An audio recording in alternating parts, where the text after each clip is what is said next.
Mary Parker hurried down the polished oak corridors of the grand old Hawthorne Manor, her footsteps echoing like a heartbeat in the hush of the afternoon.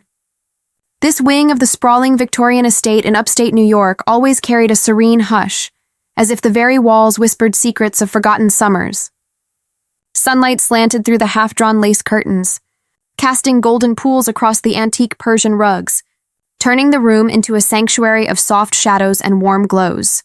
In the corner, nestled on a velvet chaise by the marble fireplace, sat Charlotte Beaumont, elegant as ever in her pearl necklace and flowing silk blouse, chatting softly with her sister-in-law, Janet Parker. Their voices wove like threads of silk, intimate and unhurried, until a burst of laughter from the garden shattered the quiet.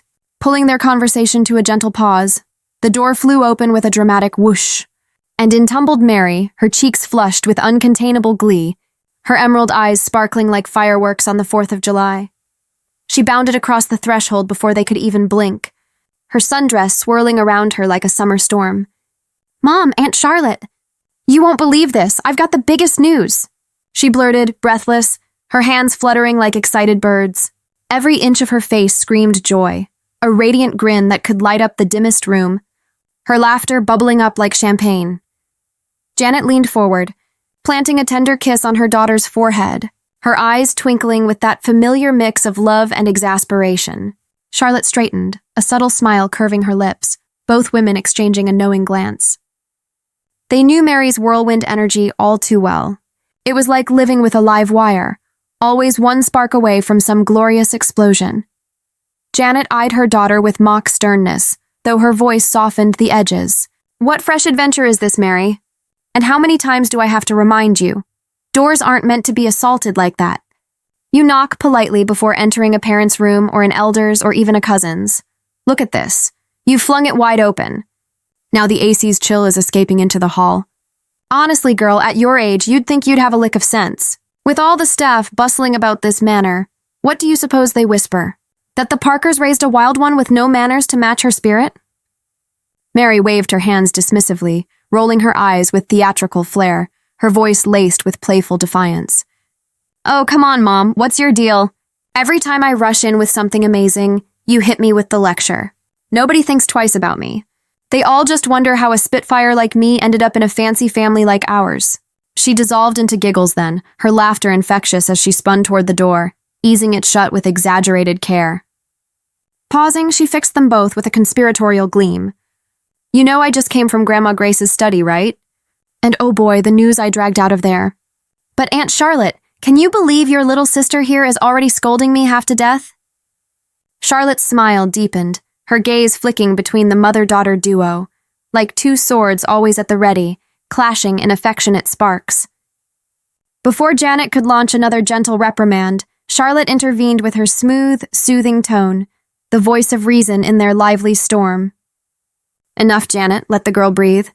What's this bombshell our little firecrackers hauled in? Spill it, darling. What's got you lit up like the Manhattan skyline?" Mary plopped down between them, her words tumbling out in a rush of pure exhilaration. Grandma Grace got the call, straight from the academy. "Lawrence, your Lawrence, Aunt Charlotte, he's made it. Selected for the officers program at West Point. 2 full years of elite training, and when he comes back, a full-fledged officer, stars on his shoulders and all. Regular enlistees get 6 months, maybe 9 of boot camp grind. But officers? It's the real crucible. 2 years of forging a leader out of raw steel. Imagine. No more curfews cramping our style, no endless family powwows dragging on. The house will breathe free. We'll dance through our days on our own terms. 2 years of pure, unfiltered adventure. Far from the Hudson Valley's watchful eyes, just wide-open skies and endless possibilities. I still can't wrap my head around it. Freedom everywhere I turn." She let out a triumphant whoop, scooting closer to the 2 women, her energy wrapping around them like a warm embrace. In an instant, Charlotte shot to her feet, her face a whirlwind of astonishment and shadowed worry, the color draining just a touch from her porcelain cheeks. "Lord above, Mary, is this true? When did the call come?" Her heart hammered like distant thunder, each beat a reminder of the void ahead. Lawrence was her only son, the light of her world, the boy who'd grown into a man under her watchful eye. This surge of pride twisted with a mother's primal ache. It was as natural as the tide. Mary leaped up too, looping her arms around Charlotte's waist in a fierce, impulsive hug. Aunt Charlotte, why the long face? You've got me, your forever girl. Lawrence? He's just got your name, that's all. Does he ever check in, fuss over you like I do? I'm the one glued to your side day and night, fetching your tea, listening to your stories. So why let this dim your sparkle? But before she could spin her words further into silver-threaded comfort, Janet's brows arched like storm clouds, her stare sharp as a director's cue. Hush now, Mary. One more word and you'll regret it. Your tongue's running wild again, like a river without banks. Ever think of the heart you're pricking?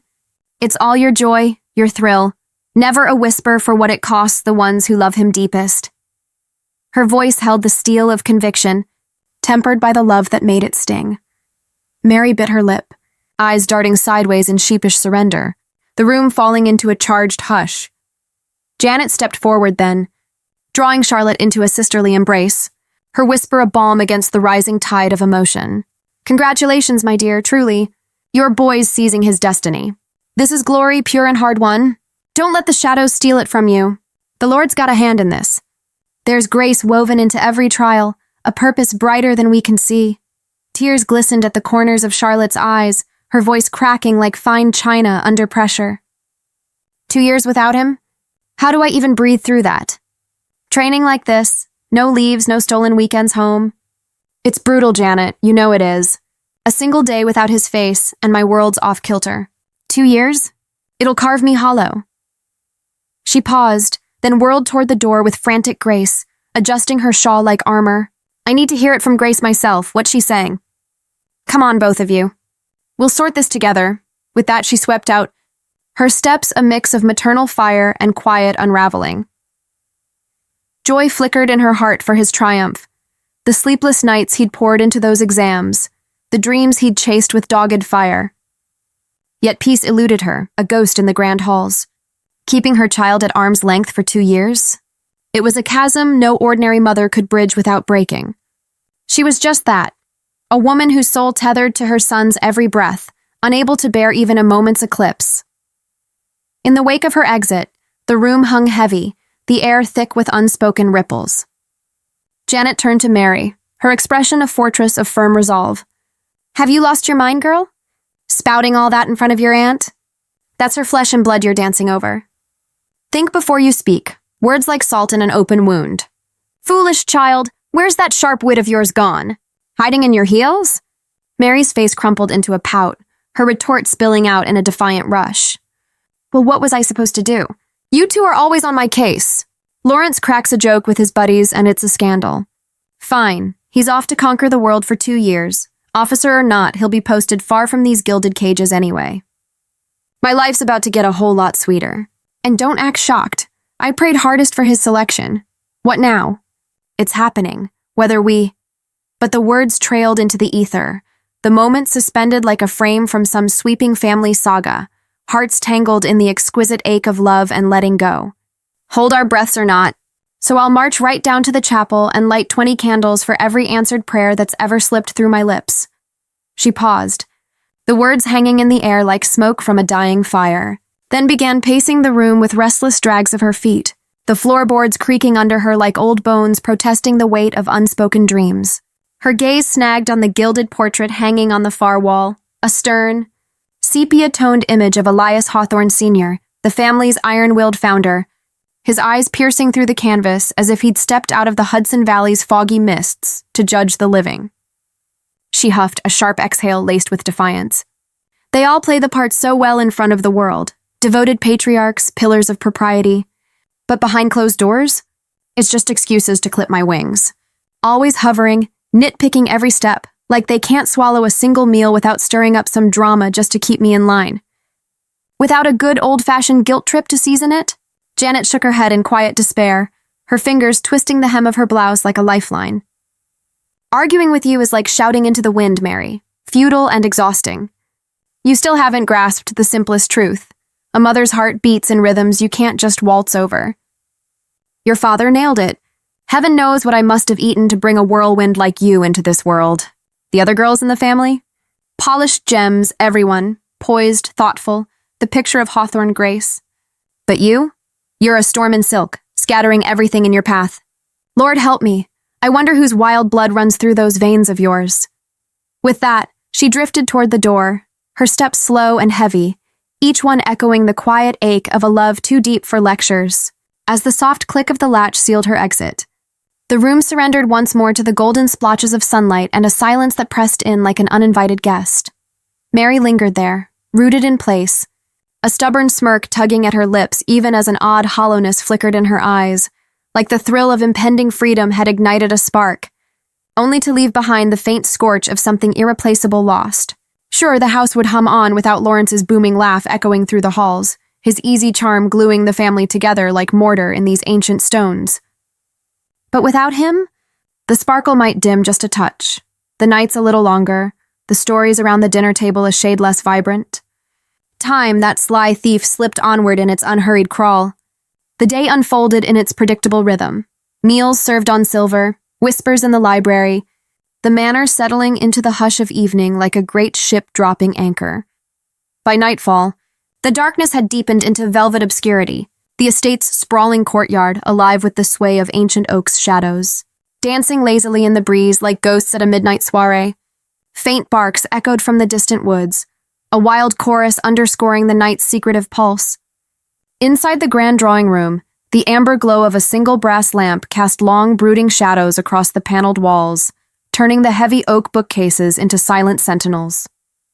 At the head of the room, enthroned in a high-backed leather armchair that seemed carved from the very timbers of Hawthorne legend, sat Elias Hawthorne, his silver mane and mustache framing a face etched with the unyielding lines of command, his expression tonight carved even deeper with gravity's weight.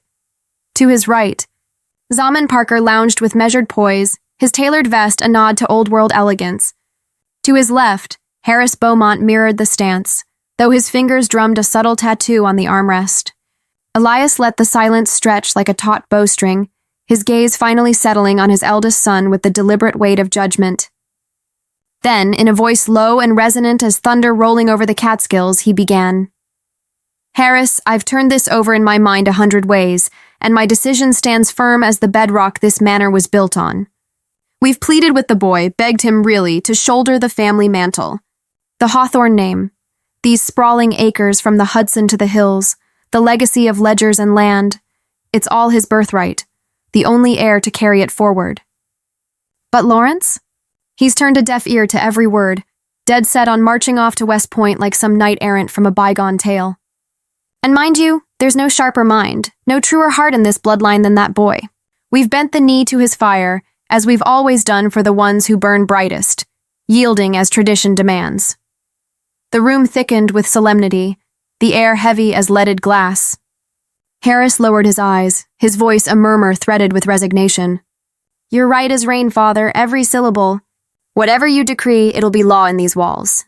The lad's plugged his ears tighter than a drum. I cornered him alone, laid it all out plain as day. His mother, God love her, tried too, tears and all. But whatever demons possessed him with this soldier's dream, it won't brook a whisper of doubt. He's charging ahead, blind to the empire waiting at his feet. Elias drew a deep breath, the sound like bellows in a forge, and his words cut clean through the haze. Then hear this. We lay down our terms now, ironclad and unyielding. Before Lawrence ships out for that 2-year forge at the academy, I want him wed to Mary. Blood ties like these are the chains that bind our honor, weave our alliances tighter than any contract.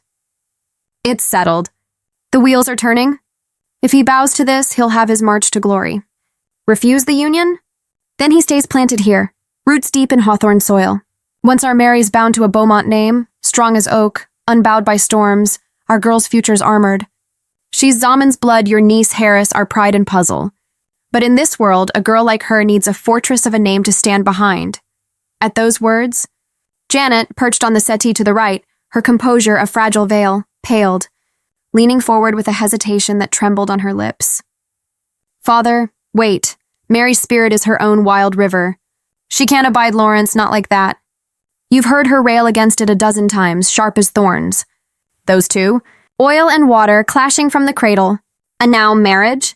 It's a match that'd fray at the seams. Elias's eyes hardened to flint, his voice rising like a gale off the river, echoing off the rafters with the authority of decades unchallenged. Janet, you've forgotten your place. This is the elder's decree. carved in the stone of our line. Have the girls grown so bold they dare question the compass we've held true for generations? Let each know their station and keep to it. Don't force my hand to thunder when a whisper would suffice. The timbre still carried the thunder of his youth, a patriarch's roar that could hush a courtroom or rally a regiment. Silence crashed in then, thick and unbreathable, swallowing the room whole.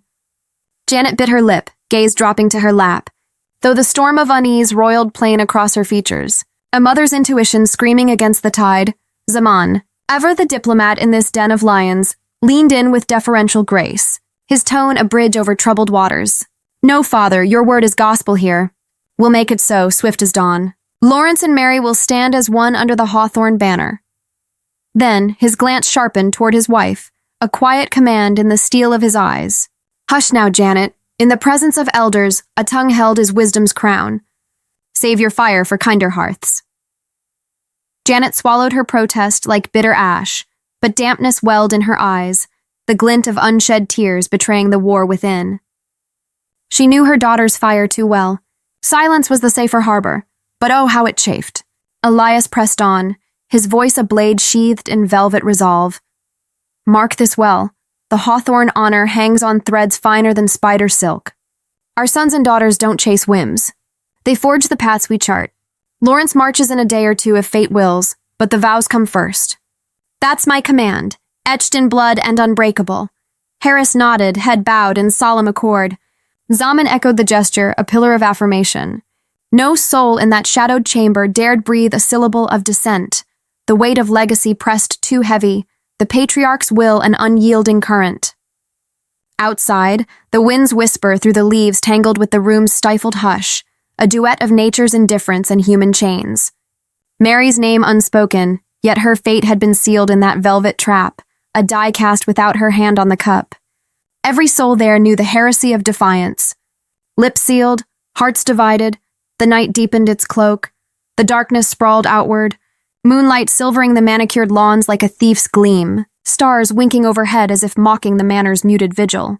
In the garden's shadowed corner, on a wrought iron swing that creaked like a confessional, Mary lounged with one leg hooked over the other, her phone's glow casting ethereal blues across her face. Fingers flew in a frenzy of some addictive game, bursts of laughter spilling free one moment, a hissed curse the next. Her world shrunk to pixels and triumphs. The night's chill, a forgotten caress. Then, a prickle at her nape, the soft scuff of boots on gravel, a shadow uncoiling like smoke. She startled, whipping around, heart leaping like a startled deer. There stood Lawrence Beaumont, towering and broad-shouldered, his frame cutting the moonlight into sharp angles, that signature Beaumont swagger laced with an intensity that snared the breath in her throat. Hands clasped behind his back, his stare pinned her like a hawk's on prey, unblinking, electric. Mary bolted upright, the phone nearly tumbling from her grip before she clutched it tight, her voice a breathless tumble laced with feigned poise. Oh, Lawrence, I was just waiting right here for you naturally. She forced a laugh, bubbly and evasive, mischief dancing in her tone like fireflies in the dusk. Word travels fast. 2 whole years at West Point, huh? That's gotta be the scoop of the season. Pure jubilation. Lawrence didn't flinch, his gaze a steady forge, voice dropping to a rumble deep as the river at midnight. What do you think, Mary? That my marching off means you slip the leash? Think again. My eyes stay fixed on you, sharper than any drill sergeant's. One misstep, one whisper of rebellion, and I'll bolt from that unit faster than a Hudson gale. Your little games? I'll snuff them out before they spark. Leave you grounded till the stars fall.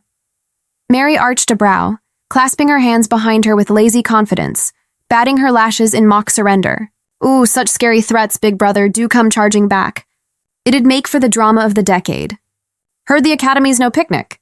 They grind you down till you're polished brass, soul and all. Bet you'll stroll home straighter than a flagpole, ditching the whole overlord routine. Wouldn't that be a sight? You, reformed and downright civil?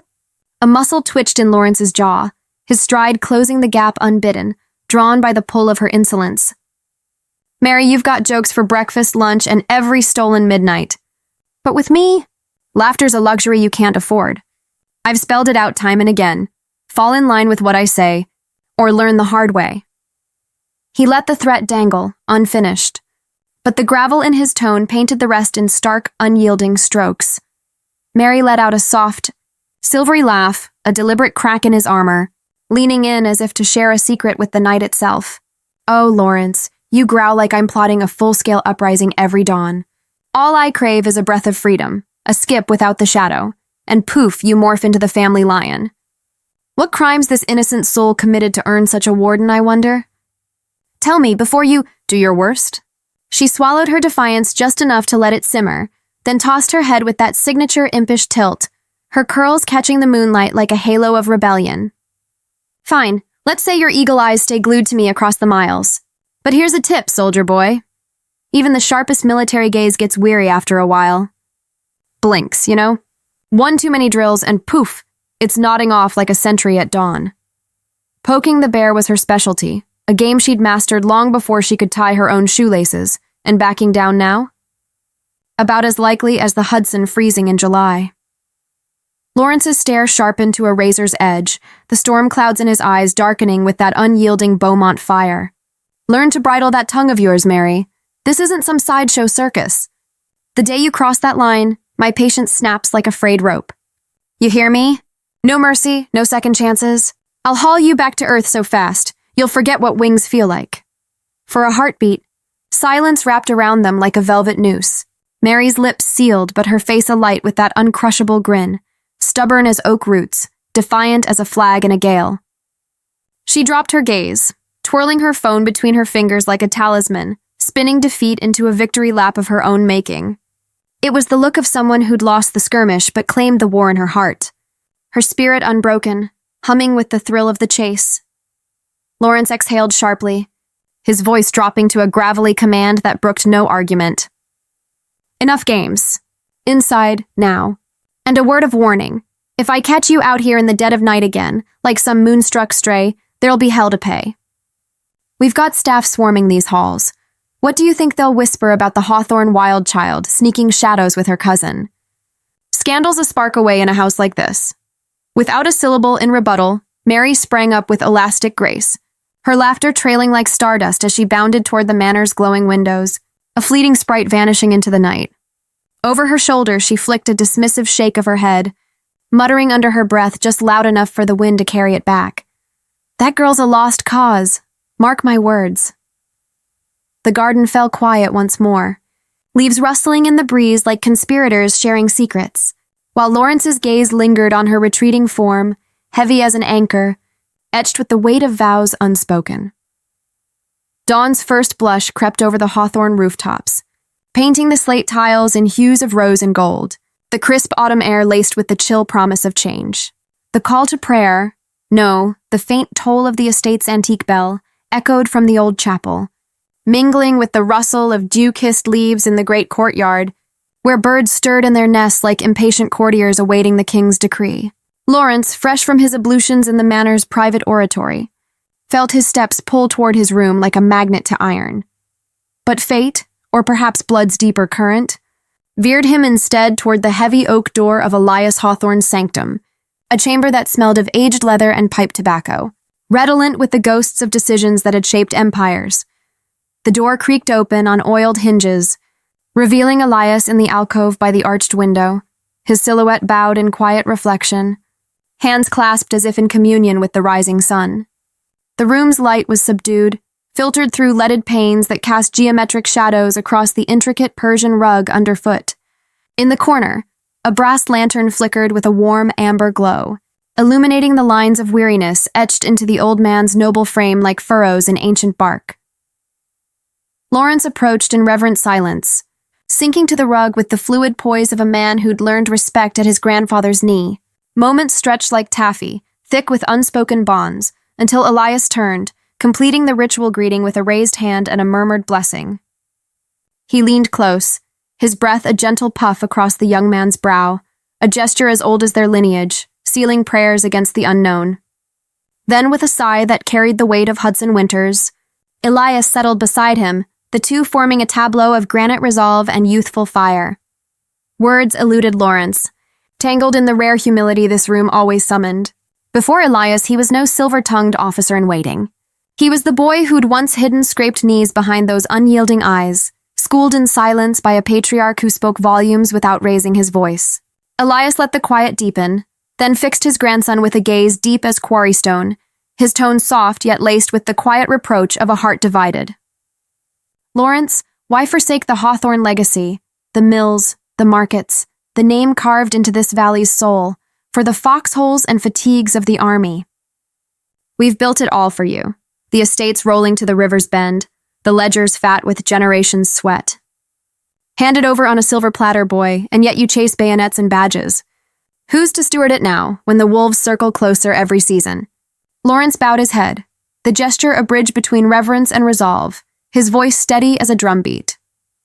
Grandpa, your every word is gospel to me, etched here, he tapped his chest, deeper than any oath.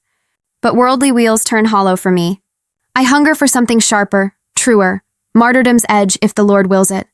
Wealth and acres have their throne, but they can't fill this ache, this hollow in my core. I want to shield this land, Grandpa, the soil that birthed us, the flag that flies over freedoms bought in blood. God's graced us with plenty, but peace? That's forged in service, in becoming a sentinel for the soul of it all. A warrior's dream, pure and unyielding. Please, don't chain me here. Your shadow looms large enough. It's already fraying my steps. A shadow of silence cloaked Elias's face for a fleeting eternity, his fingers absently tracing the beads of his rosary, each click a metronome to his turmoil. He drew a breath vast as the estates themselves, and when he spoke, it was with the measured grace of one who'd bent storms to his will. I'm your grandfather, lad. The thought of losing you to that crucible twists like a thorn in my ribs. But if this fire's your true north, kindled honest and fierce, then my heart offers only prayers to light your path. Go with my blessing woven in. Lawrence lifted his eyes, gratitude mingling with gravity, his words a quiet unburdening. One more thing, Grandpa. You've spoken to the family about marrying me. The whispers reached me sharp as orders. Elias met his gaze unblinking and nodded with the finality of a gavel's fall. Aye, it's done. The council's convened, the die cast. You ship out come Friday dawn. But Thursday eve, Jumarat's grace, we seal your union with Mary under this roof's ancient beams. A veil of calm settled over Lawrence's features, though resolve hardened his jaw like tempered steel. He leaned in, voice low and laced with command. Father, Grandpa, you'll stand sentinel in my stead, won't you? Lock it down tight. No jaunts beyond these gates, no whispers of the wind tempting her astray. Times are a powder keg.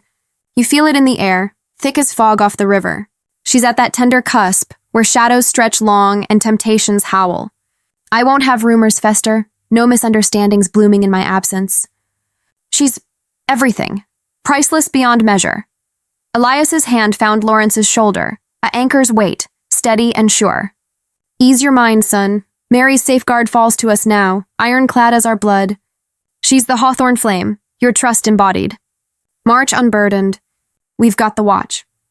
Lawrence dipped his head, murmuring, Your peace, Grandpa. That's the prayer that steels me. With you at the helm, she'll never stand alone. The room hushed then, a sacred pause as morning's light spilled bolder through the panes, the chapel's bell fading to a distant hum. Yet in their hearts, a quiet storm lingered, the grandson's zeal on one flank, the elder's endurance on the other, and between them, a daughter's destiny forged in the crucible of kin, a thread in the grand tapestry, pulled taut by love's unyielding hand. Noon sun slanted through the library's tall casements, gilding the spines of leather-bound tomes and stirring the lace curtains in a lazy waltz, though the air hung heavy as unspent thunder. Mary hunched over her desk in the sun-dappled alcove, eyes locked on the laptop's glowing maw, fingers a blur across keys and trackpad in a frenzy of digital conquest. Her face was a mask of fierce focus laced with exhilaration, teeth gritted one instant, a triumphant hiss the next, the game devouring her whole like a siren's call. The door eased open, and Janet slipped in, her steps muffled on the Aubusson rug. She lingered in the threshold, watching her daughter lost in the pixelated fray, a pang twisting in her chest like a vine around the heart. Finally, she ventured forward, voice a fragile thread in the charged hush. Mary, darling, we need to talk. Something vital. Shut it down, please! Panic edged her words, a mother's tremor. She knew corralling this hurricane of a girl was like herding lightning, futile without the right storm. As kin to her daughter's tempests, Janet navigated them with weary grace. But today, the gales howled fiercer, her pleas a whisper against the roar. Mary didn't flinch, thumbs flying undeterred. Mom, not now, swear it. I'm at the boss rush, teetering on the edge of glory. Every run I crash and burn at this checkpoint, but this time, victory's mine or I die trying. Her voice thrummed with warrior's grit, oblivious to the seismic shift rumbling beneath her world. The game her only battlefield. Janet inhaled sharply, eyes widening like saucers and in a surge of desperate resolve. Yanked the power cord free. The screen winked out to black, plunging the duel into oblivion. Mary rocketed from her chair, a whirlwind unleashed. Mom, what the— Do you have any idea how long I've grinded this level? Hours. And you, always riding my tail like I'm some felon on parole.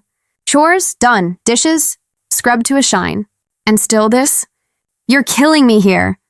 Janet silenced her with a raised palm, the gesture a dam against the flood, her gaze locking with Mary's in a plea wrapped in steel. Hush, enough. This isn't a squall we can weather with shouts. Sit. It's grave. Mary, deeper than storms. She perched on the edge of the four-poster bed, her face a canvas of conflict, tenderness warring with turmoil, lines of worry etching deeper than the afternoon shadows.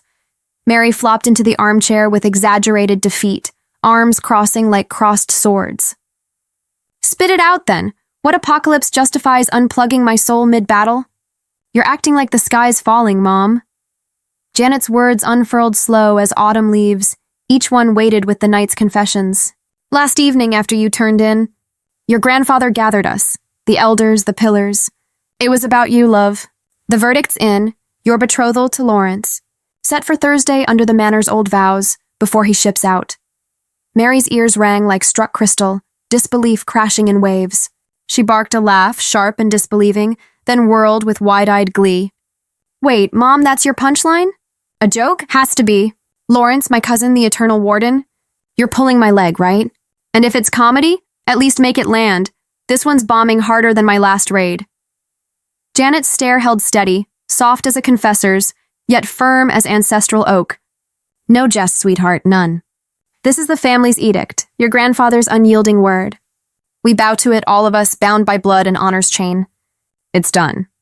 Color drained from Mary's cheeks like ink from a blotter. She surged to her feet, pacing with the fury of a caged panther, heels striking the floorboards like accusations. No, hell no. I won't do it, Mom. How could you let this happen? March in there, fight it. For me.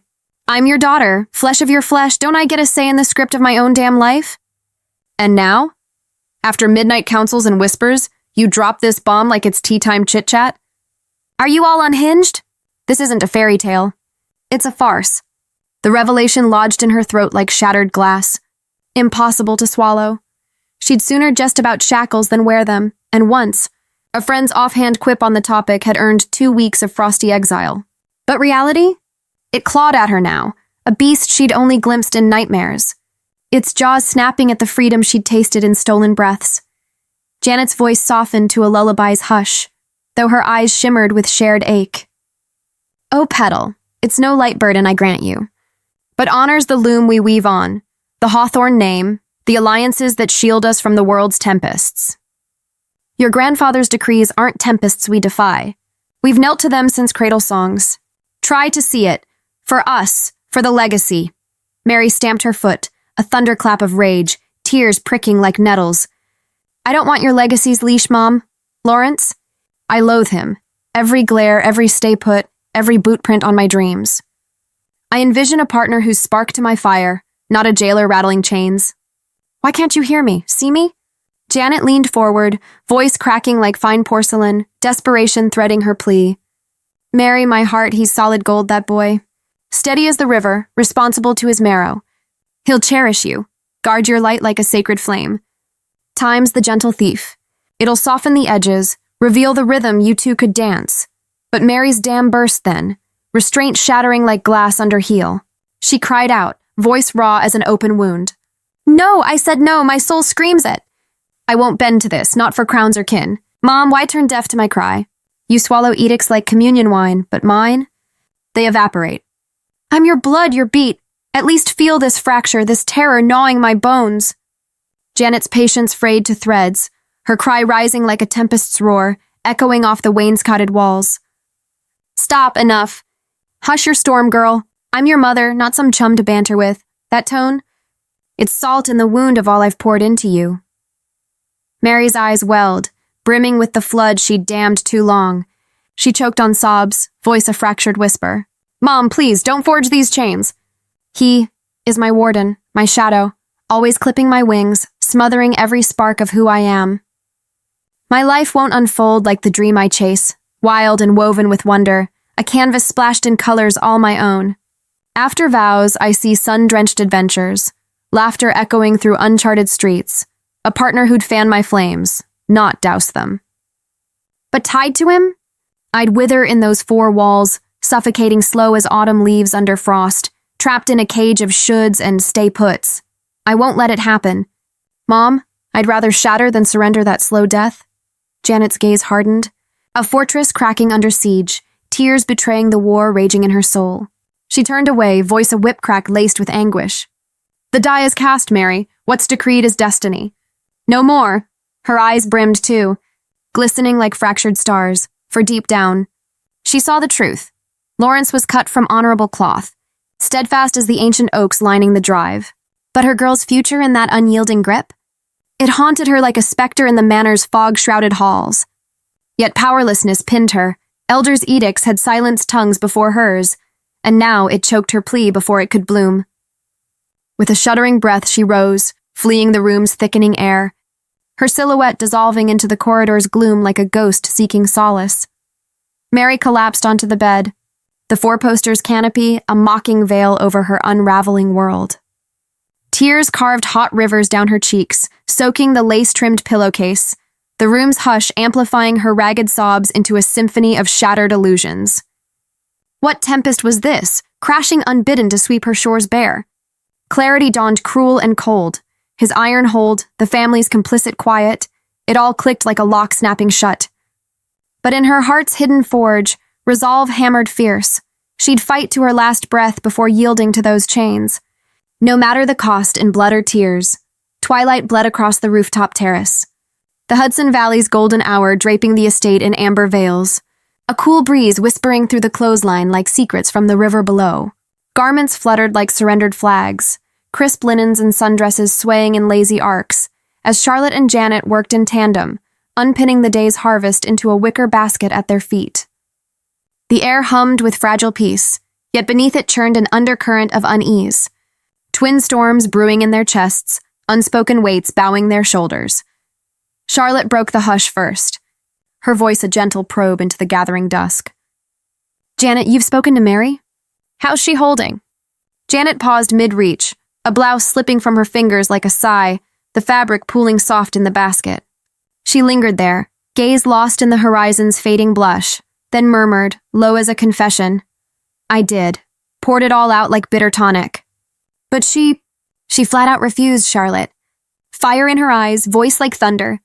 Said this bond's a noose around her neck, that life's already veered from her script, and if marriage chains her to the same script, she'll never bend. Her world's meant for stardust and open roads, not these walls closing in. Charlotte arched a brow, her hand stilling on a silken scarf, surprise etching lines across her brow like ripples on still water. Refused? Outright? Janet nodded, a tear tracing a solitary path down her cheek, her whisper barely threading the wind. Dead set against it, you know those two. They've been oil and flame since the nursery days, sparks flying at every turn. I'm terrified it'll unravel worse down the line. A son-in-law like Lawrence? Heaven's gift to any hearth. But if the heart's not in it, it's all ashen echoes. We dream big for our young, paint futures in gold. Yet too often we wield our wishes like hammers, smashing their tomorrows on the anvil of duty. And that's the shadow I see over Mary, my hand in the blow.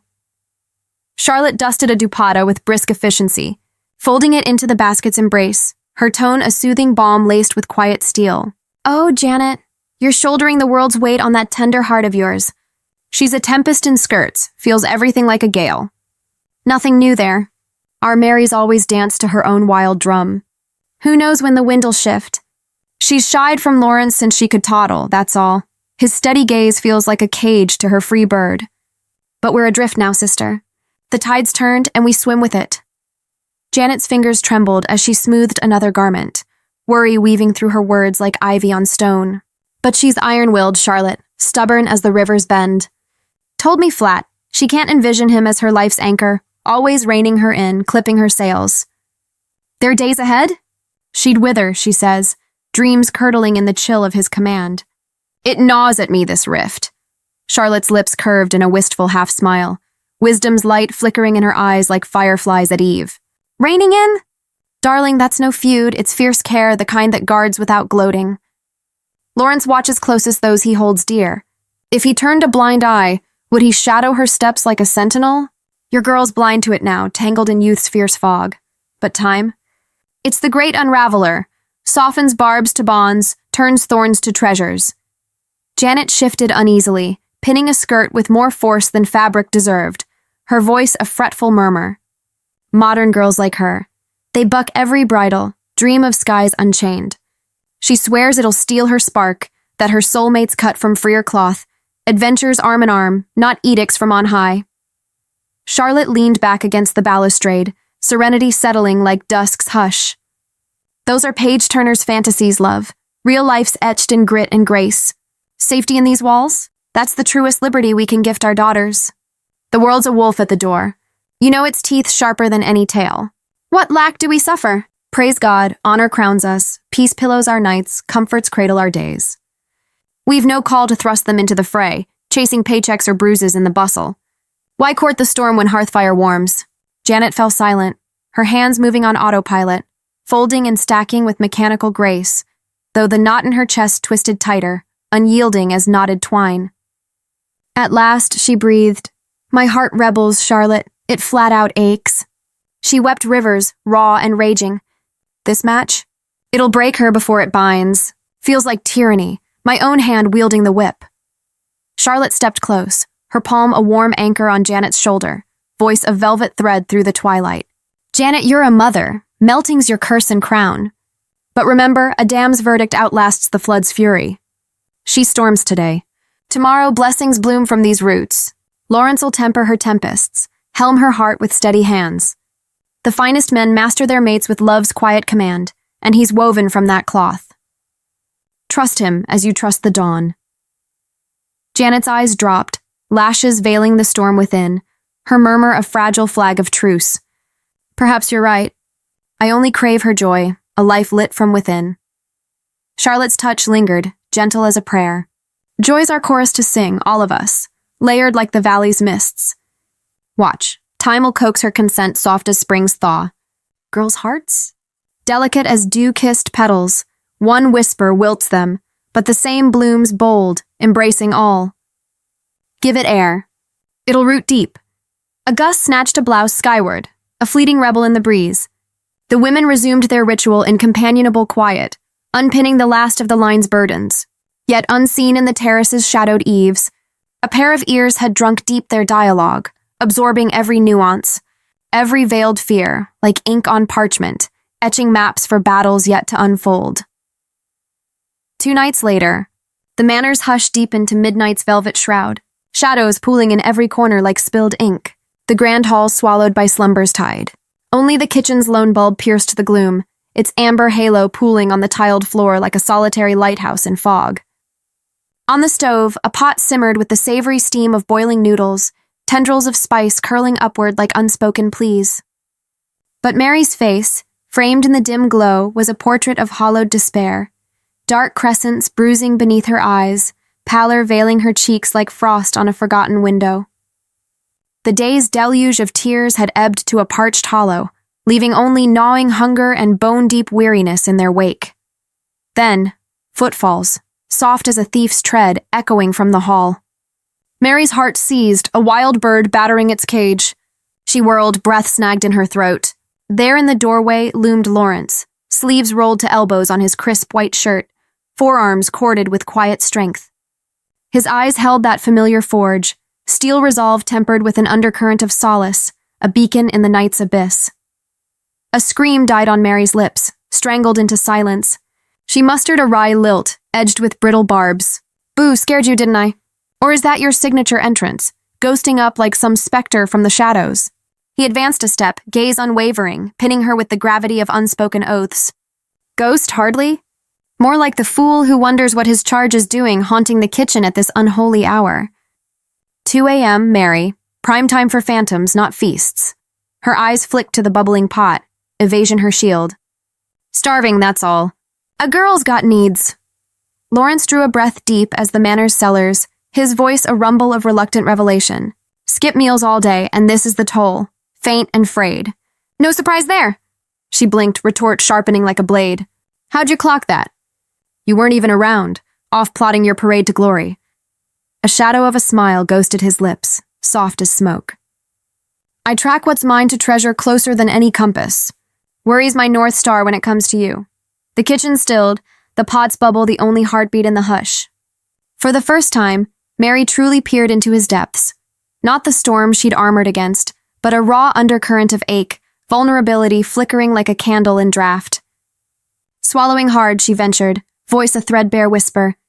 If you care that fierce, back out, unchain me from this farce. Don't cage me, Lawrence, I'm begging. His features softened for a heartbeat, a chink in the armor, then resolve resettled like granite. Can't, won't, because entrusting you to any other man? It's a gamble I'd lose sleep over, hell, lose my soul to. You don't see it. The world's sharpened its claws since our sandbox days. I can't leave you adrift in that riptide, not when every instinct screams to anchor you safe. Mary arched a sardonic brow, smirk a fragile mask over the fracture. What, am I some fragile doll needing a watchdog at every corner? Breakable porcelain in a bull's ring? He closed the gap, voice dropping to embers glow, intimate as a vow. Not weak, Mary, no, priceless. Treasures like you, we shield them fierce, not scatter them to the winds. Freedom's a pretty word, but survival's the sharper blade. His words landed like a stone in still pond. Ripples stirring something uncharted in her chest, a flutter of unfamiliar warmth, pride tangled with protest. She opened her mouth, retorts cueing like soldiers, but they dissolved on her tongue, words adrift in the sudden swell. Lawrence pressed on, gaze holding hers like a lifeline. I'm wheels up in 2 days, Mary. Academy's maw swallows me whole, return date a ghost. But promise me, after I'm gone, guard yourself like I would. Meals on the clock, no more midnight marathons chasing ghosts in games or grief. Let the tide turn as it will. This union, the whispers, the weight. I trust no one with your fire but the family forge. And remember, his smile deepened, a rare bloom of nostalgia softening the lines. Back when you were knee-high, all braids and bossy, you'd only nibble if my hands held the spoon, Lawrence's magic or nothing. A stubborn as sin. So I still see that sprite in you, fierce, unyielding. I won't, but the sentence hung unfinished. A bridge between then and the thunderous now. The kitchen's steam weaving around them like fate's tentative threads, pulling two storms toward an uneasy truce under the manor's watchful stars. Let that sprite slip into shadows unguarded, her fire dimmed by the world's careless winds. Not on my watch, Mary. Not ever. Mary's eyes misted over, a veil of unshed storms gathering like clouds before a Hudson squall. She turned wordlessly to the stove, ladling the steaming noodles into a bowl with mechanical grace, the savory steam rising like a fragile barrier between them. Lawrence paused at the threshold, his silhouette framed in the doorway's soft glow, then tossed over his shoulder in a voice roughened by unspoken tenderness. One more thing. Next time hunger strikes in the witching hour, wake me. I'll fire up the flames myself, plate it just how you like. No one frets over you like I do. That's non-negotiable. The door clicked shut behind him, a gentle seal on the night's confessions, leaving Mary alone in the kitchen's amber hush. Her heart thundered then, fierce and unfamiliar, each beat unfurling a secret petal, whispers of warmth she'd long dismissed as embers of annoyance, now blooming into something perilously close to dawn. The next day dawned with a veil of hushed anticipation draping the manor's grand lounge, transformed into a sanctuary of silk and solemnity for the nuptials. Sunlight filtered through the tall bay windows, gilding the crystal chandelier overhead like a crown of frozen stars. At the room's heart, on a velvet settee that had witnessed generations of hawthorn vows, sat Lawrence in crisp white trousers and kurta, his posture a pillar of quiet command. Yet his gaze, unwavering, magnetic, locked onto one soul alone. Mary, perched opposite in a flowing ivory gown, a crimson shawl draped like a banner of reluctant royalty over her shoulders. Tears traced silent rivers down her cheeks, chasing each other in a desperate bid for freedom. Her composure a fragile dam against the flood. The officiant, Reverend Elias's old confidant from the Valley Chapel, a silver-haired pillar in black robes, cleared his throat, his voice a steady anchor in the charged air. He turned to her, eyes kind yet inexorable. Mary Elizabeth Parker, daughter of Zaman and Janet Hawthorne, do you accept this union with Lawrence Elias Beaumont, son of Harris and Charlotte Beaumont? For a dowry of $100,000, binding your lives as one. Mary's lips quivered, a fragile flutter like a leaf in the wind. Every eye in the room, family etched in portraits on the walls, kin clustered like shadows, pinned her with expectant weight. In a voice raw as scraped silk, she whispered, I accept. The words hung, brittle and broken. The Reverend repeated the rite, his tone a gentle echo. Mary Elizabeth Parker, do you accept this union with Lawrence Elias Beaumont for a dowry of $100,000? Her breath hitched, tears spilling freer now, carving paths through the powder on her cheeks. I accept. Softer still, a plea swallowed by the room's vastness, for the third time, unyielding as tradition's tide. Mary Elizabeth Parker, do you accept this union? Her voice shattered then, a crystal chalice dashed against stone. I accept. The lounge plunged into a breathless void, the air thick with the echo of her surrender, hearts collectively holding vigil over the fracture. The Reverend pivoted to Lawrence, his gaze steady as the estate's ancient clock. Lawrence Elias Beaumont, son of Harris and Charlotte, do you accept this union with Mary Elizabeth Parker, daughter of Zaman and Janet, for a dowry of $100,000? Lawrence's response came low and resolute, laced with the steel of conviction. I accept. Again. Do you accept? I accept. Firmer, a vow etched in the marrow of his bones. And the third, do you accept this sacred bond? He drew a breath deep as the river's current, eyes never leaving hers, a lighthouse in her storm. I accept. A smile cracked the Reverend's solemn mask, his proclamation ringing like a bell across the valley. The union is sealed. May the heavens bless and prosper it. Applause rippled through the gathering, embraces exchanged like olive branches after battle. Lawrence rose, drawing his new bride into a side embrace, her form rigid yet yielding in the circle of his arm, the weight of forever settling like dew on dawn-kissed grass. In the adjoining chamber, afternoon light spilled through half-drawn drapes, weaving golden tapestries across the cream walls, the ceiling fan's lazy whirl stirring the air into a somnolent hush. Mary perched on the bed's edge, fingers twisting the shawl's fringe into knots of nervous energy, her face a map of quiet devastation, eyes puffy from the night's vigil, shadows pooling beneath like bruises on porcelain. A nameless ache coiled in her chest, heavy as leaden fog, refusing to lift, a specter that whispered of freedoms forever forfeited. A tentative knock shattered the stillness, jolting her upright, heart slamming like a caged thunderbird. Who is it? She murmured, voice a fragile thread, but the door swung open before reply could form. There framed in the portal stood Lawrence, his white kurta a beacon of fresh resolve, face etched with somber depth, eyes holding depths she'd only glimpsed in stolen glances, pools of quiet oceans. Turbulent yet tender, she stared, transfixed, as if conjuring him from doubt's haze, then, panic flaring, snatched the shawl over her hair, gaze darting to the floorboards like a fawn sensing the hunter's step. Lawrence advanced with measured grace, each footfall a deliberate bridge across the chasm. Why the flood of tears back there, Mary? At the altar, you wept like the sky breaking open. No anger laced his tone, only a tangle of bewilderment, raw as an exposed nerve. Seeing you unravel like that, it gutted me. Felt like we'd dragged you to the scaffold, chains rattling against your will. Mary lifted her eyes, a wan smile ghosting her lips, bitter as autumn's first frost. Worried, you? The words dripped with wry deflection, a shield forged in their endless spars. This was your triumph, wasn't it? If my tears truly stung, perhaps the whole charade never unfolds. No decrees from on high, no vows to bind what was never meant to knot. Lawrence stilled, a flicker of stunned silence cloaking him like mist over the river at dawn.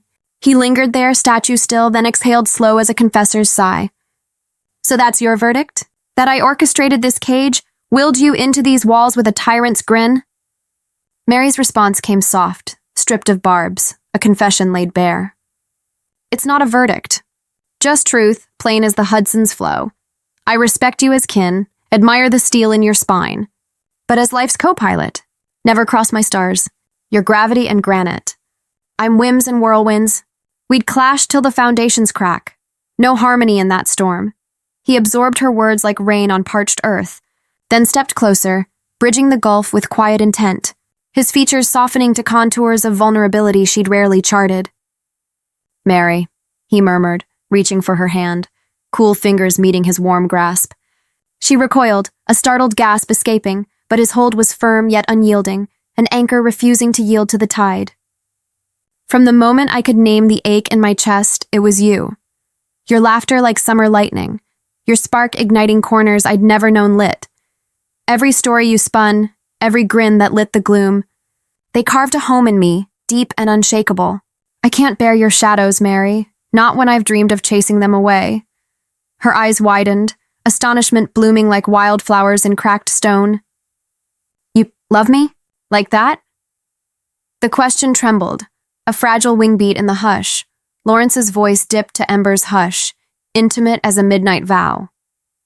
Words like love crumble under the weight of it, too vast, too fierce for syllables. Perhaps you recall our aunt, the one with your fire, your unbridled joy, laughing through life's tempests like she owned the storm. Her husband? He snuffed her light in a month's shadow, a blade in the dark of their vows. That night shattered me. I swore on the stars I'd never let harm haunt the women I hold close. What stirred for you then? It bloomed into this, obsidian deep, unquenchable. Handing you to another? It's heresy to my soul. Intensity thrummed in his timbre, yet his gaze cradled her like fragile glass, soft, searching. You're my charge, Mary, my sacred trust. After I'm gone, guard that flame. I couldn't endure your eclipse, not for a heartbeat. Mary's world tilted, a bastion crumbling within, wonder warring with the remnants of resistance. Truly, this much, for me? Her voice fractured, a whisper forged in awe. He leaned in, close enough for her to trace the earnest etchings in his eyes, purity unmasked, a tenderness that pierced like sunlight through storm clouds. Love isn't proclaimed in thunder, Mary. It's felt in the quiet currents, the way your breath steadies mine. With reverence, he pressed a feather-like kiss to her forehead, a seal on fragile peace. I swear it, no harsh edges from me, no chains disguised as care. Just this, trust me with your storms. Stand with me, through the gales and the grace. She stood frozen. Pulse a wild staccato against her ribs, tongue-tied in knots of bewilderment, gazing at him through a haze of surprise, softness and the exquisite tangle of what-ifs. The room surrendered to silence once more, but this hush cradled a new undercurrent, the tentative bloom of solace, as if the first stone of their bridge had been laid by faith's steady hand, mortared with the raw honesty of hearts laid bare. 2 weeks slipped by like shadows lengthening toward winter, the chamber bathed in a subdued glow from the bedside lamp, curtains drawn tight against the indifferent sun. Mary sat slumped at the bed's edge, shawl slipped from shoulder to lap like a discarded banner of defeat, dark circles framing her eyes like echoes of endless nights. The girl who'd once danced through days like a zephyr had withered. Words evaporated on her lips, appetite a ghost, conversations with kin reduced to echoes in empty halls. She drifted through the manor like a specter, haunting her own life, the weight of absence pressing heavier than any chain. A sharp rap at the door pierced the lethargy, yanking her from reverie. Come in, she called, voice muffled as faded velvet.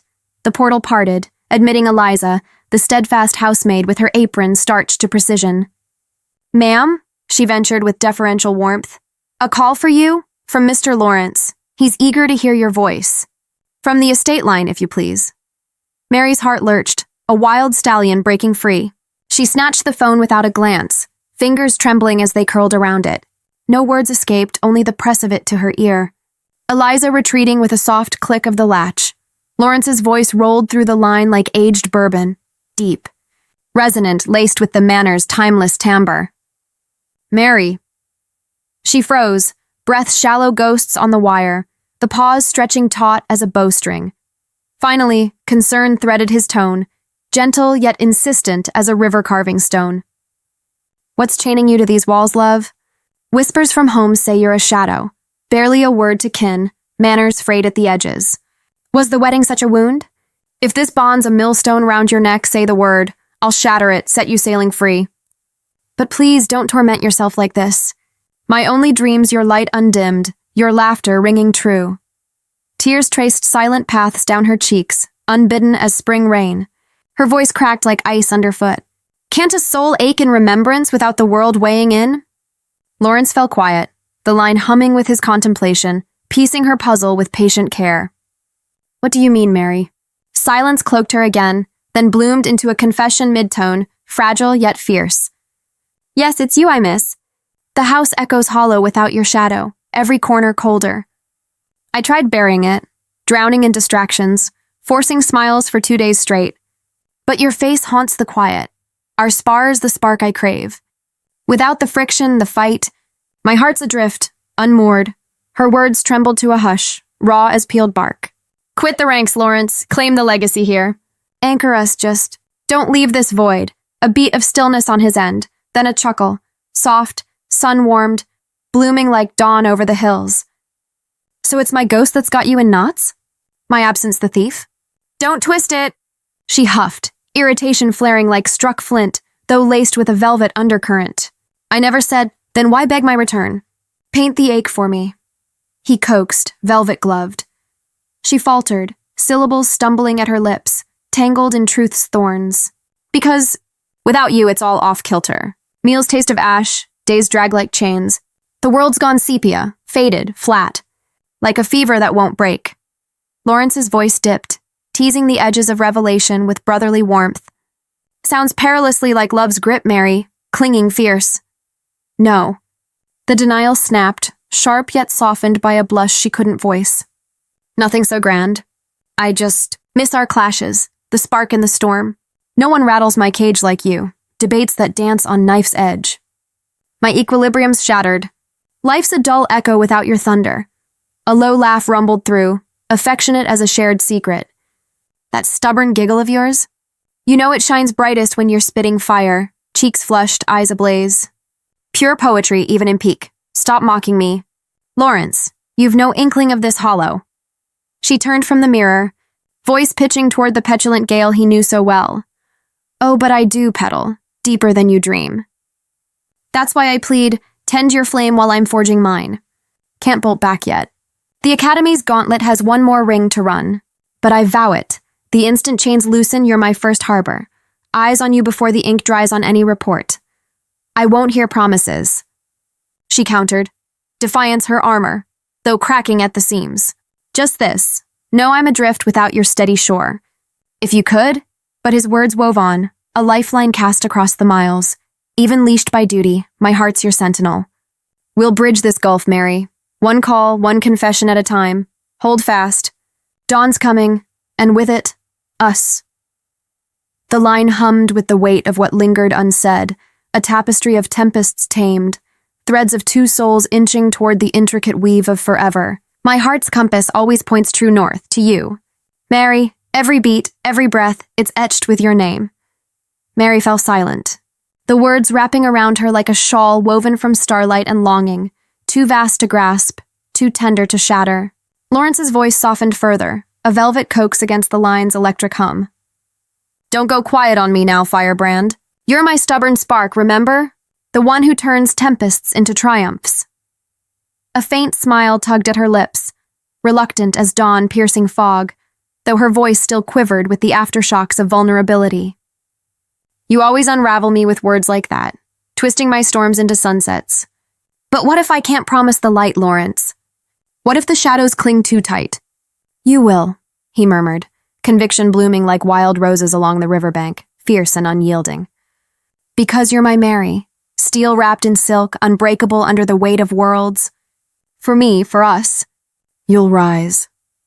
The pause stretched, a sacred interlude where breaths synced across the miles, the phone's hush amplifying the unspoken vows humming between them. At last, she yielded, her tone threading resolve through the fragility.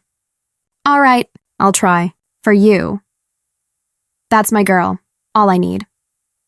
The call clicked to silence, but in its wake, a balm settled over her soul, cool and clarifying as morning mist lifting from the Hudson. For the first time in weeks, peace unfurled its wings within her, a gentle mending, like a healer's touch on a wound long festering. She smiled then, unbidden and pure, the curve of her lips catching the room's muted light. Outside, the afternoon sun had softened to a golden haze, painting the manor's eaves in hues of honeyed forgiveness. Time, that relentless river, meandered onward, carving canyons of change from the stone of solitude. 2 years cascaded by like autumn leaves swept into the valley's endless drift. Seasons of whispered letters, midnight calls that bridged barracks and hearths, dreams stitched from fragments of shared silences. Then, on a crisp October eve in 2027, Hawthorne Manor bloomed into a lantern-lit reverie, strings of fairy lights weaving through the ancient oaks like veins of captured starfire, pulsing with the heartbeat of homecoming. The air shimmered with the perfume of late-blooming jasmine and wood smoke from the grand hearth, the estate's stone walls gleaming under fresh garlands as if the very foundations rejoiced. Lawrence had returned, not the impulsive youth who'd marched away with fire in his veins and questions in his eyes, but a man tempered in the crucible of command. His uniform hugged a frame broadened by trials, shoulders squared like the ramparts of West Point itself, his gaze carrying the quiet thunder of battles won in body and spirit. Pride and poise etched his features, a newfound stillness that spoke of horizons conquered and scars earned in silence. The family surged like a tide of joy, the great courtyard alive with elders' weathered wisdom and children's unbridled glee, laughter ricocheting off the ivy-clad arches like echoes of forgotten festivals. Charlotte Beaumont, eyes brimming with the Atlantic's depth, clung to him, pulling her son into embraces fierce as a mother's unyielding tide. God keep you whole, my boy, my heart on legs. Look at you, all hollowed by the winds of war. Her palms cupped his cheeks, thumbs tracing the sharpened lines with a tenderness that cracked her voice. Mom, I'm solid as ever, just seasoned a bit. Don't unravel on me now. Your tears'll rust my shine. Lawrence bent, pressing reverent kisses to her knuckles, his rumble laced with the warmth of home's hearth. Nearby, Janet hovered, her hand alighting on his crown like a benediction from the manor's matriarchs. You've lit this old pile of stones anew, Lawrence, like the sun breaking through after a long Catskills squall. Chuckles rippled through the circle, a chorus of Hawthorne harmony, the men having already clasped forearms in the study, cigars curling smoke signals of solidarity, and there, amid the throng stood Mary, poised like a flame in amber, clad in a simple crimson salwar kameez of exquisite silk that whispered against her skin, her hair pinned in elegant waves that caught the lantern glow. A touch of makeup gilded her features, rosy lips, shadowed eyes, but it was the spark in her gaze that commanded the night, the old mischief, tempered now by time's gentle forge, her smile a blend of whimsy and quiet grace. 2 years had sculpted her too, from girl to woman, her laughter softer at the edges, her words weighted with the wisdom of letters sealed with longing. She stepped forward, heart a wild drum in her chest, voice clear as chapel bells. Assalamu alaikum, she offered, the traditional greeting a bridge across the chasm of absence, her eyes locking on his with the hunger of unspoken sonnets. The courtyard hushed, breaths collectively held, all eyes pivoting to the pair like spotlights in a grand theater. Lawrence's gaze flicked to her, brief as a shooting star, then veered away, settling on the settee as he sank into it with measured poise. Wa alaikum assalam, he replied, clipped and courteous, a nod tossed like a pebble into still water. Ripples, but no waves. The words landed like frost on Mary's bloom, her heart icing over in the warmth of welcome. She masked the sting with a practiced curve of her lips, but her eyes, those emerald telltales, betrayed the thorn's prick, a flicker of bewilderment amid the joy. Janet caught it, her maternal radar unerring, and leaned in with gentle command. Come sit, dear. Lawrence must be bone-weary from the road. Let him breathe you in. Mary forced a smile, luminous yet laced with shadow. Of course, Mom. She glided to the settee's edge, perching like a bird on a wire, the space between them vast as the years apart. Charlotte, ever the weaver of conversations, bridged the gap with her silver tongue. Tell us, son, how was the forge? The Academy's trials, they must have been unrelenting gales. Lawrence leaned back, his voice a low timbre honed by drills at dawn. Grueling, aunt. Nights that blurred into marches, doubts hammered out on parade grounds. But habit's a steadfast ally. It turns thorns to treadmills, mostly. I craved your kitchen's alchemy, those stews that taste of home's heartbeat. Charlotte's laugh bubbled like champagne uncorked, her eyes alight. Oh, I've got your elixir brewing, your favorite lamb korma, rich as the valley's lore. I'll fetch it now. Mary rose in a fluid motion, instinct pulling her like a current. Let me, Aunt, sit, please. I'll bring it steaming. But Lawrence's hand stayed her, his tone even, edged with something unreadable, fatigue, or perhaps the armor of the returned soldier. No, stay your ground. I'll see to it myself. Rest easy. You've earned it. The air thickened, a beat of stunned silence rippling outward, words unspoken hanging like smoke from a misfired cannon. I'm not weary, Mary countered, voice steady as a heartbeat, though laced with the quiet steel of hurt, just lending a hand, that's all. Lawrence offered no retort, his gaze drifting to Elias in the corner, lost in some distant reverie, as if the exchange were mist over the river, evaporating into ether. Mary sank back, eyes fixed on him, devouring every nuance, the way his uniform creased at the shoulders, the faint scar tracing his jaw like a map of battles unseen. This face, she'd conjured it nightly in dreams, a talisman against the loneliness, now sat before her, achingly real, yet veiled in strangeness. A stranger's mask over the man she'd memorized in margins of letters. Seizing a sliver of courage, she ventured, voice a tentative olive branch. You remember how I nagged you? Eat more, Lawrence. Fueled a fire? Now look, you've sharpened to a blade's edge, all hollows and heroism. He glanced sidelong, brief as a blink, his reply curt as a field order. I recall. Mind it now, then. The softness in her tone wilted like dew under noon. I will, if you'll let me. But no spark met hers, no grin, no glance that lingered like embers. Her heart guttered, a candle snuffed in the draft.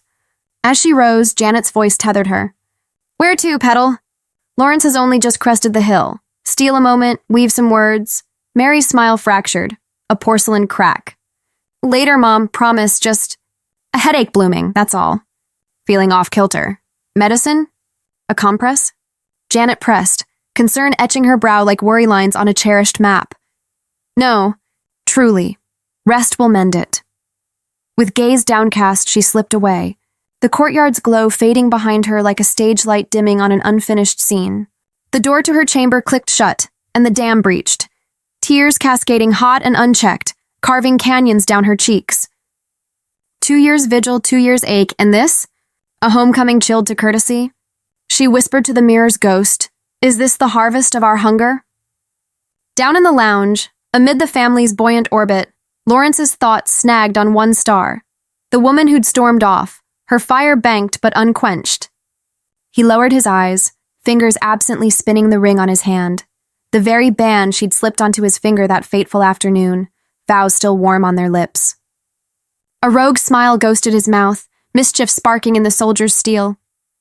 Moments later, he excused himself, ascending the creaking stairs like a pilgrim to a private shrine, drawn to console his sulking siren. The room wore twilight's hush, a soft gloom pierced by a sliver of moonlight spilling through the casement, silvering the oak floors like a path of forgotten promises. Jasmine's whisper drifted on the breeze from the terrace blooms, a sweet counterpoint to the chamber's undercurrent of sorrow, a heavy veil of quietude, thick as unshed rain. Mary huddled at the bed's corner, knees drawn to chest, head bowed like a willow in lament, tears tracing relentless paths that etched dry rivers across her cheeks. Within, a tempest brewed, grievances long bottled, heartaches from separations that had stretched like shadows at dusk. A tentative rap echoed at the door, soft as a heartbeat's plea. She startled, breath catching like a snared bird, but held her tongue. Another knock, gentler still, a supplicant's murmur. That voice, resonant, weighted with the manor's legacy. She knew it bone deep, yet pride pinned her silent. The latch turned with a sigh, and Lawrence entered, white kurta rumpled at the cuffs, hair tousled from the road's relentless kiss, his face a canvas of solemnity softened by a conspirator's gleam. Assalamu alaikum, my sweet troublemaker, he ventured. closing the distance with steps measured as a waltz, though her silence met him like a wall of fog. Welcome home. Stranger, so this is the fanfare for the prodigal's return? He chuckled low, settling beside her, the mattress dipping under his gravity. Mary swiped at her tears, turning away like a flower shying from frost. Go charm Mom, she's waiting. Not me. Charmed her plenty downstairs. You're the encore, love. Mischief danced in his tone, undercut by the velvet of care. What's this, cat's got your tongue? Or is it the scorpion of silence? I'm not speaking. To you. The words spat like sparks, though laced with the ache of a wound freshly lanced. Why the frost, sprite? What heresy have I wrought now? She held fast, a fortress of folded arms. You used to ring me nightly. Lawrence, when's the homecoming? I miss your storm. Now I'm here, flesh and fire, and you ice me out. Justice served cold? Mary wheeled toward him, eyes awash in liquid accusation. Because you don't care, not a whit. 2 years and not one glance that lingers. I greeted you, wove words like garlands. You tossed crumbs. Smiles for the elders, nods for the stars. But for me? Like I'm some distant kin, not the half of your heart. Ah. Lawrence exhaled, enlightenment dawning like sunrise over the Palisades. His fingers threaded through her curls, a caress like rain on parched earth. Silly Storm, can't you see? In that crowd, with every eye a sentinel? One look too long, and I'd have swept you into my arms, propriety be damned. Craved it like air after a dive. But duty's a jealous lover. I reined it in. Teasing you. That's my love language, Petal. Though I see now, it lodged like a thorn. She dissolved into sobs, the dam of decorum crumbling. Yes, because you always do. Prod the blaze, then bask in the glow, leaving me the fool in the embers. Feels like I'm the villain in my own tale. Fair enough, no jabs tonight. He gathered her hand, drawing her into the harbor of his chest, her form yielding like willow to wind. Mary averted her gaze, but tears betrayed her, spilling anew. Do you even grasp the void you left? Days blurred to eternities, waking to wonder if you'd broken fast, bedding down with prayers that the stars shielded your steps. Every dawn a vigil, every dusk a dirge for what we lost. Lawrence's breath deepened, a forge's bellows stoking memory's fire. And you? My anchor in the gale. Nights and fatigues, body battered by the grind, your voice echoed, that saucy snap, the fire in your fury. It fueled me, Mary, your ghost, my shield against the shadows. Without it, I'd have frayed to threads. He leaned in, brushing her brow with lips soft as forgiveness's first breath. No more tears, my Mary. You know I shatter at your storms. She steadied, gathering the shards of her composure, though her voice dripped with the rain of release. Swear it then. Never brush me aside again. Ironclad vow. His grin bloomed, rogue and radiant, the old Lawrence unchained. Not just glances, love. Wherever duty drags me, you'll sail beside. You're mine now, wholly, my hearth, my horizon. Wherever I plant my flag, that's your kingdom. Mary lifted her eyes, twin lakes reflecting his light. Her whisper of vow returned. Then no more marches alone? If the winds howl, we face them tandem. That impish curve returned, the smile she'd mourned in midnight vigils, wicked as the first forbidden fruit. Permission granted to torment me anew. You've always had it, sprite. But the pact, no salt tears, only sunlit smiles. With that he drew her close, arms a bulwark against the world's wilds, her head nestling into the crook of his shoulder. 2 years' odyssey, separations that had scorched like desert suns, found its harbor at last. The chamber hushed, but this quiet, cradled solace, a velvet cocoon spun from reconciliations raw and real. Moonlight spilled through the panes, bathing their entwined forms in ethereal silver, as if the heavens themselves bore witness. Exile ended, love's labyrinth conquered. 2 souls, once adrift in tempests, now moored in the exquisite ache of reunion's grace.